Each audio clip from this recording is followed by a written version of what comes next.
Hello everyone, আসসালামু আলাইকুম। কি অবস্থা সবার? Hope you are doing fine. Welcome back to my channel Humaira and Sadia. New একটি ব্লগ দেখার জন্য সবাইকে ওয়েলকাম।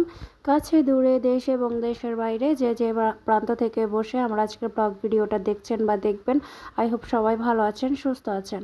আমরা আপনাদের দোয়া এবং ভালোবাসায় ভালো আছি, সুস্থ আছি, আলহামদুলিল্লাহ। Enjoy my blog. আজকে হচ্ছে যে গ্রামের বাড়িতে, হঠাৎ করে গ্রামের বাড়িতে কেন আমরা হচ্ছে যে, যেহেতু আম্মুরা আগে চলে গেছে, আমি বলেছিলাম আম্মুরা গ্রামের বাড়িতে গেছে সবাই, আমি বাসায় একা একা।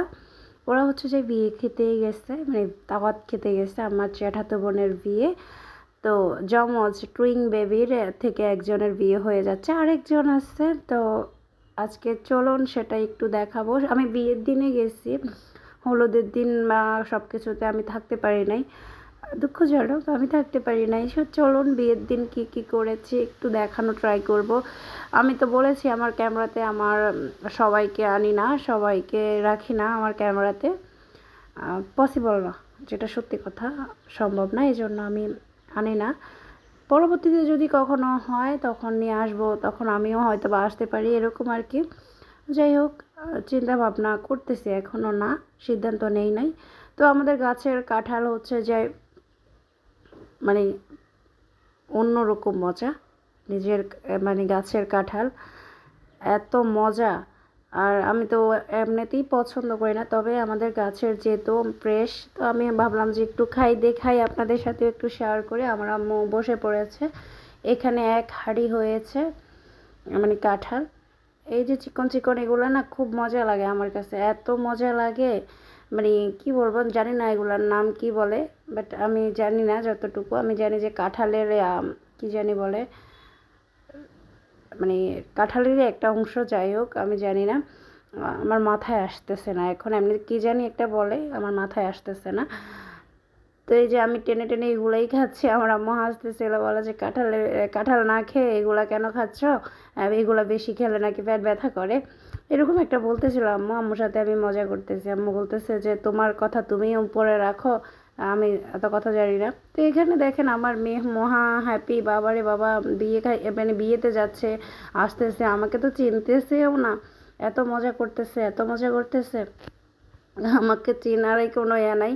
ও বাড়িতে যাচ্ছে একবার, এ বাড়িতে আসতেছে একবার, এরকম মজা করতেছে, ওখানে নাকি ডান্স বান্স করে অবস্থা খারাপ।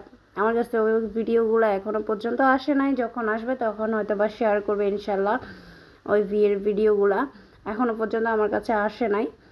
যাই হোক, আমি এত জোর করতেছিলাম যেহেতু গ্রামের বাড়ি, আর নেটের প্রবলেম অনেক, প্রচুর, মানে অনেক বলতে অনেক। তো এই যে আমার মেয়ে হচ্ছে যে উল্টো জুতো পরতেছিল, ওটা নিয়ে আমরা সবাই মজা করতেছি, আর আমি এই যে মানে ভাবলাম যে উল্টো জুতো পরবে, কিন্তু মাশাআল্লাহ সে দেখেন কি একটা যে আমার সাথে চালাকি করছে, আমি তো ভেবে অবাক হয়ে যাচ্ছি, সে আমার থেকেও চালাক বেশি, মাশাআল্লাহ মাশাআল্লাহ। তো এই যে গরম লাগতেছিল বেচারির কাছে, জামা টামা সব খুলে ফেলতেছিল, ওটা স্কিপ করবেন সবাই। যে এই যে দুলা মিয়াকে দেখাচ্ছিলাম, আমি ওর জন্য নিয়ে আসি নাই, আমার কাজিনের জন্য নিয়ে আসি না, আমি দুলাকে নিয়ে, মানে দুলা আর কি, আমরা তো বলি গ্রামে দুলা বলি। আর গ্রামের বিয়েগুলো এত সুন্দর হয় এখন, মানে শহর থেকেও আমি মনে করি বেস্ট, মানে এখন ওরা যেভাবে করে, এন্ট্রিতে এন্ট্রি নেয়, বাবারে বাবা খুব সুন্দর হয়, মানে সবাই এখন ফার্স্ট হয়ে যাচ্ছে মাশাল্লাহ। আমাদের টুইং বেবিদের মধ্যে ফার্স্ট মানে যে বড়, ওর হচ্ছে যে যেহেতু বিয়ে হয়ে যাচ্ছে, খুব মায়া লাগতেছিল, মাশাআল্লাহ অনেক সুন্দর লাগতেছিল, ওর সাজটাও অনেক সুন্দর হয়েছে, জামাইও মাশাআল্লাহ অনেক ভালো। ওরা কিন্তু তিন বোন, তিন বোনের মধ্যে হচ্ছে যে দুইটা টুইং, আর হচ্ছে যে এক বড়টা হচ্ছে যে অনেক বড়, ওর বিয়ে হয়ে গেছে, ওর ঘরের হচ্ছে যে বাচ্চাদেরকে এখন বিয়ে দেওয়ার বয়স হয়ে যাচ্ছে। তো যাই হোক, এই যে মানে সবার পিছনে দাঁড়িয়ে আছে সব পুরুষ। তো এই যে আমি এক পাশে দাঁড়িয়ে হচ্ছে যে একটু ভিডিও ক্লিপ নিচ্ছিলাম, আর যেহেতু আমি সবাইকে রাখতেছি না, এই জন্য আমার কোনো মানে আত্মীয় স্বজনকে দেখতে পাবেন না, আমি কাউকেই ভিডিও করি নাই, শুধু ওদের দুজনকেই করেছে। তো কেমন লাগতেছে আমাদের বর এবং বউকে, কেমন লাগতেছে সেটা অবশ্যই কমেন্টের মাধ্যমে জানাবেন। ওকে নিয়ে যাওয়ার পরে আমি চলে আসছি আমাদের বাড়িতে। তো এখান দিয়ে হচ্ছে এত গরম, এই গরমের মধ্যে কি বিয়ে কেমনে করে রে ভাই, খাওয়া দাওয়া তো পসিবল, অনেক কষ্ট হয়েছে খাইতে বসে। তো এখানে হচ্ছে যে আমি এই গরমের মধ্যে হচ্ছে আইসক্রিম যদি না মানে ফিনিশ করি, না ঢুকাই, কেমনে হবে? আইসক্রিম খেতেই হবে। ডাইট ফাইট এখন বাদ, সব এক সাইডে, এখন গরমটা হচ্ছে যে ইয়া করতে হবে। তো আইসক্রিম খাচ্ছি, মানে এত মজা ছিল আইসক্রিমটা, মানে তখন মজা লাগতেছিল, তখন মনে হচ্ছে যে আইসক্রিমটা অমৃত, ওরে বাবা রে বাবা, এত মজা কে। So yeah that's all for the today, thanks for the watching everyone, আল্লাহ হাফিজ।